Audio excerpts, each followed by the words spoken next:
The 49ers didn't lack pressure, they lacked the ability to finish. Pressure rate 30.4%, sack rate 3.16%. That is a gap.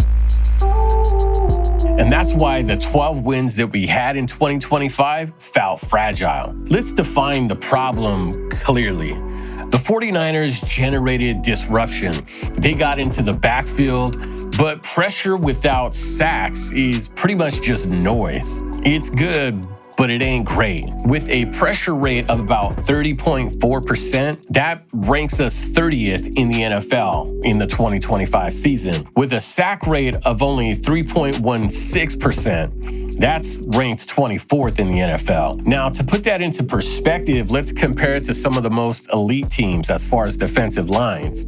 Houston, 7.59%, and Seattle, 6.81%. They don't just create chaos, they convert that chaos into actual damage on the field. Now, the 49ers can create some chaos, but they weren't able to convert that chaos into actual sacks. That is hollow pressure. For years, the belief has been pretty simple. Chris Kocurek can coach anyone up and turn rotational guys into contributors, turn mid-tier talent into production. And historically, that has been true. But the 2025 season has definitely challenged that idea because while the scheme did produce some pressure, it didn't produce the ability to finish. And here's the uncomfortable truth. You can scheme angles and you can scheme stunts. You can scheme leverage, but you cannot scheme elite bend. You can't scheme elite closing speed. And you can't scheme dominant power. The difference between a pressure and a sack is often that rare physical trait.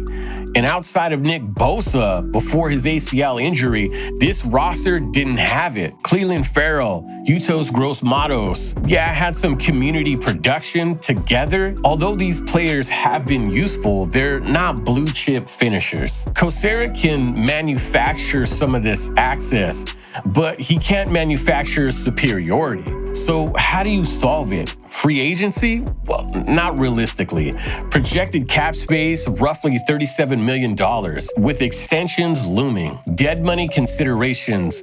The market for elite edge rushers, we're not going to get a blue chip rusher at a closing discount. And this is where the draft becomes one of the only viable mechanisms. Not just increasing the depth, but true impact. Now, if the issue is to finish, not just pressure, then you don't draft another speed-only edge.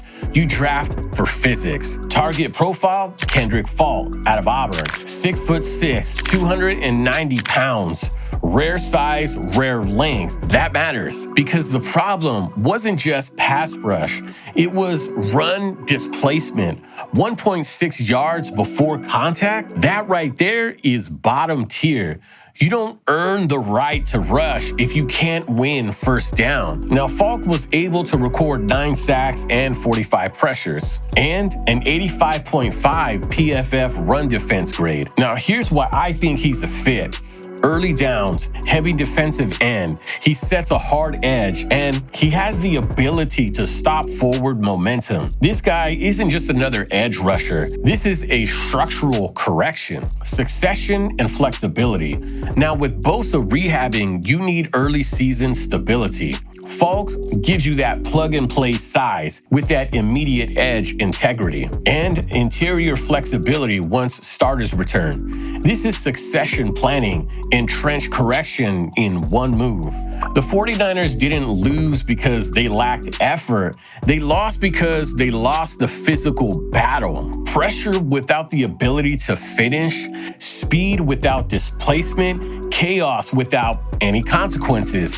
Drafting Faulk isn't about adding a rusher. It's about restoring that balance. Fix the run and earn the rush. Convert chaos into actual sacks on the field. That's how 3.16% can become 6%. That's how hollow pressures become championship defenses. The narrative has been, well, we just need to stay healthy on the field. But the data says something else. We need superior traits because coaching can create opportunity, but only elite talent creates the ability to finish. And it's bigger than just one player.